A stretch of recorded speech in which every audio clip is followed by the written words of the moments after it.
Hi, this is Jay Washburn. And I'm Joe Bondowski. And you're listening to Start Writing. And today's episode is on the turn.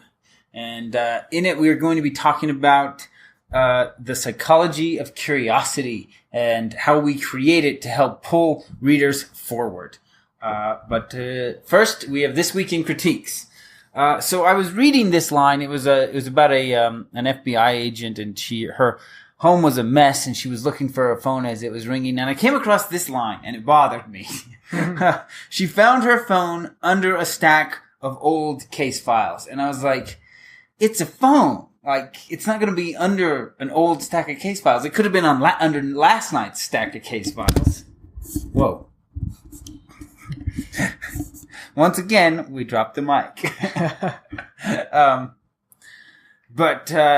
And so it just felt like it didn't fit. I mean, if the phone was dead and she was looking for it and found it there, that would have made more sense. But it just didn't. It was incongruent, the fact that the phone was there and had been left there recently, but the files were old, like, they hadn't been looked at in a long time. So it was just a little off for me. That's good. As I read it. And then This Week in Writing True. Yeah, so I just read a book called The Goose Girl by Shannon Hale. It's not, I wouldn't say this is typical of what I like to read. Well, you just did all of Michael Crichton, right? Yeah. So I wanted to, first off, just talk about the title. The title is, it's based on an old myth, which I was not familiar with. But the title was a huge turnoff for me. I had a few friends telling me, "You got to read this book; it's so good." And I was like, "The Goose Girl." It sounded so boring, but it's actually kind of an exciting adventure, not kind of. It's an exciting adventure. It's a cool story. So I wanted to point out two good moves that I thought she made. One is there's an intrigue with the wrong princess is going to marry the prince because of subterfuge. And so they got to try and reveal that this is the wrong woman. But there's a hard deadline in that they're getting married on a specific day. And so there's urgency as we're headed toward the end of the book. Mm-hmm. The whole time we feel this time pressure. And I just thought it worked really well. It was a good move. Good. The other one, I don't know if I should tell you this. It's a slight spoiler.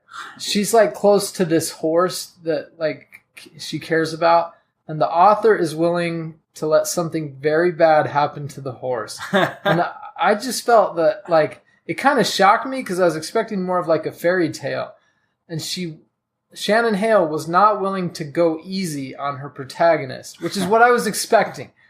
And this very bad thing happens, and I was shocked. I mean, it's almost George Martin type, but smaller. But in the middle of this book, that you think of, this is a young girl type book, and she wasn't afraid to let reality hit her protagonist. Anyway, I thought that was a good move too. Cool, very cool.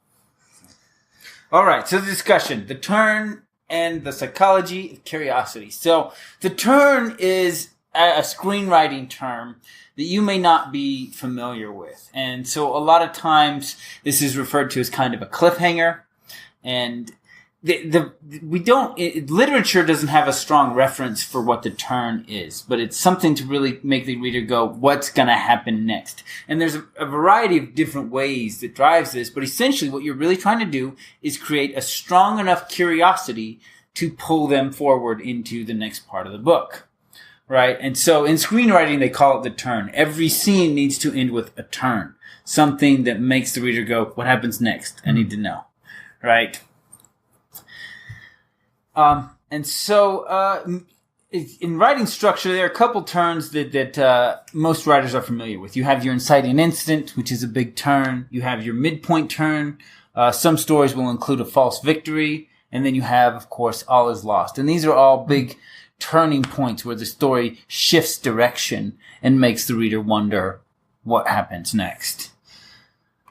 And so in examples, so in the TV show, I picked this one because it fits the title of the episode, Turn, which is about Washington spies in the Revolutionary War. That's funny. And So there are two of the rebel spies, two of the revolutionaries, and they're meeting in this coat closet, and they are planning to kidnap a British general. And as they're discussing it, the wife of that general overhears the conversation. Dude, and that's based on real history? I don't know if that scene is. But like kidnapping a general. So it was Benedict Arnold, so the traitor Oh, who had went whoa. over. They were planning to kidnap Dude, him that's sweet. I and really then gotta watch this bring show. him to justice, right?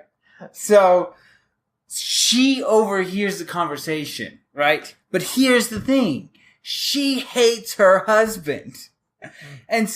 But she's on the side of the British. That's where she lives. That's where all her money comes from. That's how she's supported. So you can see she's kind of forked on what she's going to do. Dang. And so she then invites these two people who are guests at her party to come up and talk to her.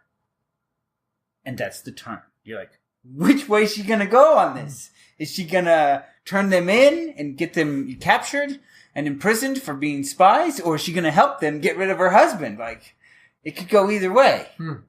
That's the turn. Wow. Her overhearing this conversation and then making a decision to do something about it. We have the turn. Okay? So in Better Call Saul, this is one we talked about before when we talked about cliffhangers. There's a character named Chuck, and he's allergic to electricity. Like, he lives in this weird cave of a home. Everything is worked by gas power. When his friends come to visit, they have to put their cell phones in the mailbox outside before they come in, so they're not bringing anything electrical inside. And one morning, he suspects his brother's hiding something from him, and it's in the newspaper. Like, it's a big thing. So he sneaks over to his neighbor's house and steals their newspaper so he can see what his brother's done. The neighbors call the police. The police come over and they see this weird house, right? Like, everything's messed up. The electricity's all turned off. There's all kinds of propane cans, and they're like, this looks like a meth lab. And they've got the neighbor reporting him stealing. So he puts up a huge fuss. They think he's resisting. They shoot him with a taser. So you have a man who is allergic to electricity being shot with a taser, and the scene ends. That's the turn. What happens when someone allergic to electricity gets shot with a taser? All right. So, and then we have Battlestar Galactica, and so there's an outpost that is dedicated towards maintaining communication with the Cylons and the humans, and they're waiting for the ambassador, and the ambassador finally arrives. Now, if you're familiar with Battlestar Galactica, you'll know I left out some information here. And my point in leaving that information out in this of the three examples is to show you that it didn't work. That you needed more information for that turn to work. And so the extra information is that at this outpost, it has been there for 40 years. And they were going to meet with the Cylons once a year to make sure they could maintain the peace. And the Cylons never come. For 40 years straight, no one ever shows up. And then, on this day, they do. They show up. They show up. I haven't watched that show, but I've seen that opening scene, I think. So, yeah. And so, with that extra information, there's a turn. But without it, it's like, okay, so what? Yeah. So now we're going to talk about the psychology of curiosity, and it deals with curiosity gaps and voids, or knowledge gaps and voids, I mean. So, curiosity is, of course, derived from the things we don't know, but there's an ocean of things that we don't know that don't kind of pique our curiosity.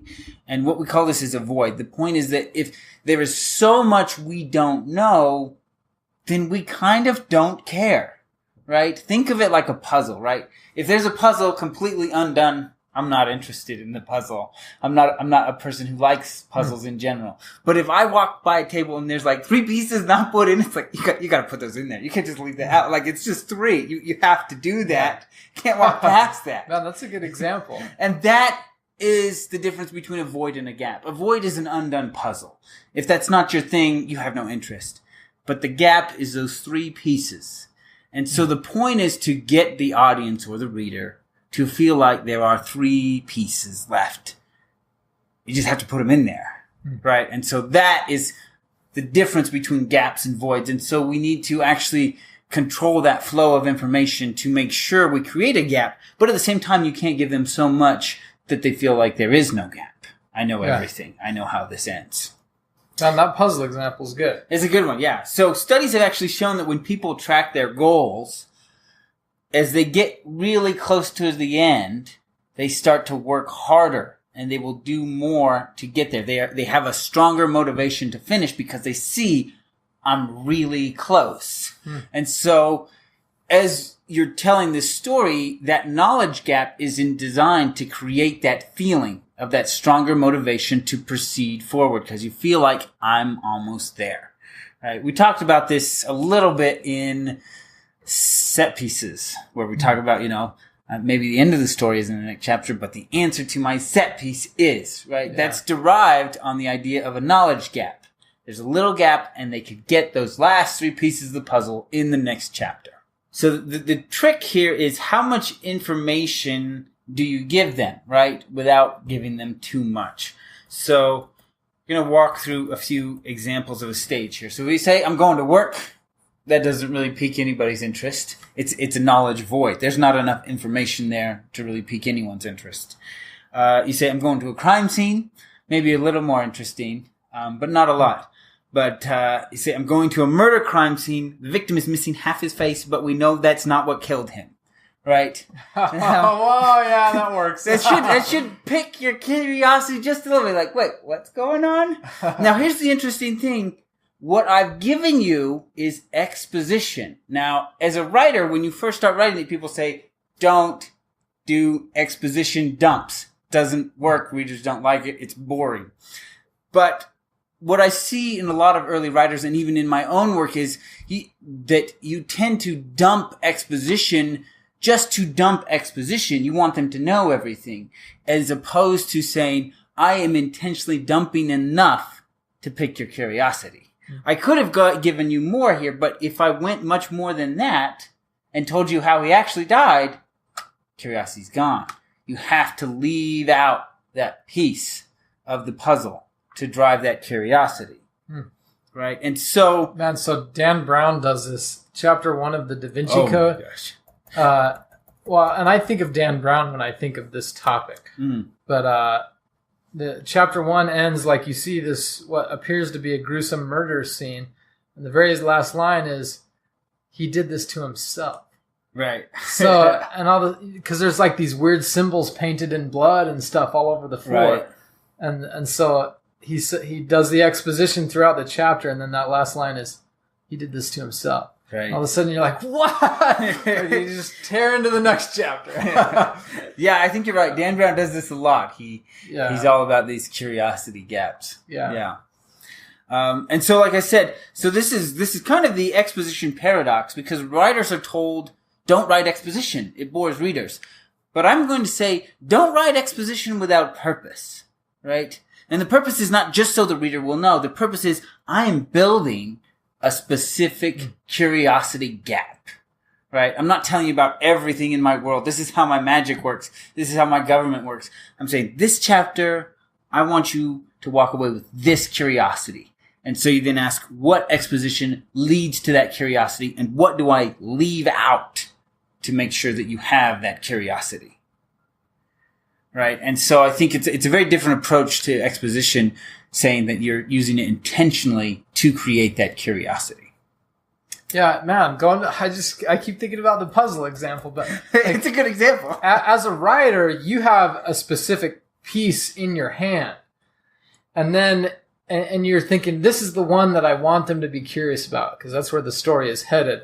So you start putting in the pieces around that, and specifically leaving that in your hand. That one in your hand, yeah. So it's like it might be in chapter 2 or 3. I'm not. We haven't decided yet. So you build that puzzle around it, but again, it's much more intentional than just letting the reader know everything. It's saying, I want to make sure you don't have a void on this. I want to make sure you've got a gap.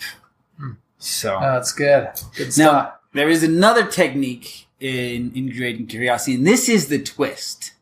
So the twist is when you create a pattern that strongly indicates a certain direction. So much so that the audience has a confident prediction about future events. Now, you can't let this drag on very long because that's when they get bored. They're like, I know how this ends. And they walk away. And so as soon as you have set it up so they've got that confident prediction about the future event, the twist proves their prediction is wrong and will never be true, right? You're wrong, you will never be right. And so it upends that, thus creating curiosity. Be like, okay, I thought this was going to happen and now I don't know, right? And so it creates its curiosity that way by pulling the prediction out from underneath them. So in the Game of Thrones, we've talked about this before, Ned Stark is clearly the protagonist of the first book. Right, there's some spoilers here if you haven't read this or seen the show or anything. Yeah, Ned Stark, clearly the protagonist of the first book. And unlike any series I have ever read, in the first book, George Martin kills Ned Stark. I will never forget that part. I was like, what happens now? Like, what is this even about anymore? He just killed the guy the whole thing was centered on. Oh, yeah. It's genius. Yeah. So it was, like I said, it was a twist I didn't see coming. It contradicted everything I knew about series storytelling. So another great example is The Sixth Sense. So again, we've got some spoilers here if you haven't seen it. So in The Sixth Sense, Bruce Willis plays a child psychologist who's having trouble with his marriage. And in the movie, he's trying to make things better with his wife, but she seems to just keep pulling away from him. And so you can kind of have these two predictions about how it'll end. Maybe something will happen. Maybe the kid will go to her and tell him about all the great things he's done for her, and they'll get back together and have a happy ending. Or maybe get something a little more bittersweet, that he eventually accepts that she no longer loves him and he moves on and finds someone new, right? You can kind of see it going that way. But here's the twist. He's dead. Neither of those predictions will ever come through. He died, she didn't. Right? There's the twist. Completely takes all of your predictions out of the story. And thus creates the curiosity gap by saying that picture on the cover of the puzzle that you think you're making is incorrect. Let me bring up something that, so there was this podcast that I listened to with Stephen Dubner, and he's the Freakonomics author. Yeah. Is this Footy for Two? Or no? I don't know. You don't know? You mean, is that the title of where it comes from? Yeah. Yeah, I'm not even sure. So I've just copied a couple of quotes. Oh, okay. And I don't have the source. So how did you come across these quotes then? Just heard it somewhere and knew that it was him. Okay, Go ahead.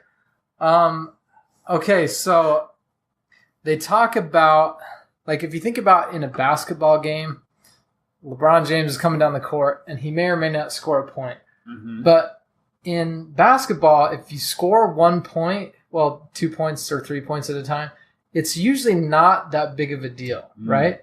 And then now you compare that to soccer, where the suspense in soccer is constantly higher because something very, like, proportionally huge can happen, which is that they can score a goal. Right. Like, it's big. Now, on the other hand, the downside of the soccer thing, like, the stakes are very high, so there's tons of suspense, but there's not a lot of potential for surprise, because in soccer, the only thing that can happen is you can go from being down to less down or down to a tie, but you can't go from being way down to winning the game. Like, there's no potential for that kind of surprise. Uh-huh. So there's this balance that I just think is really interesting to think about between having suspense, meaning like there's a lot on the line, but then also having a lot of surprise. So it's like before the event and after the event. Mm-hmm. Anyway, I just thought that was an interesting concept to think about. Yeah. That is there potential for surprise, and, is there potential for suspense beforehand? Anyway, there you go. Yeah, that's interesting. So, surprise versus suspense there. Yeah. Cool. Okay. All right. So that is our episode on the turn. Now, the reason I wanted to do this episode is we're going to be doing an episode on blog theory part 2, based on new research and different things. And in that, we're going to be talking about the use of the turn in a blurb. And so I wanted to cover it here so you were familiar with that concept going into that next marketing episode. Wow, excellent. This is going to be good. So, yes. So, that is the turn. And when we do our next marketing episode on Blurb Theory Part 2, we will reference you back here if you're not familiar with the term or what we're talking about there. So, as always, thanks for listening. We would love it if you would leave us a review. Tell your friends if you like the podcast. Link to one of your favorite episodes or the blog. And if you enjoy the show, check out one of our books if you want to support us. And write in if you have any suggestions on topics you want us to research and cover, or comments about what you like. And, we love hearing from you. Yeah. And if you're interested, sign up for the newsletter. So, thanks guys. Yep.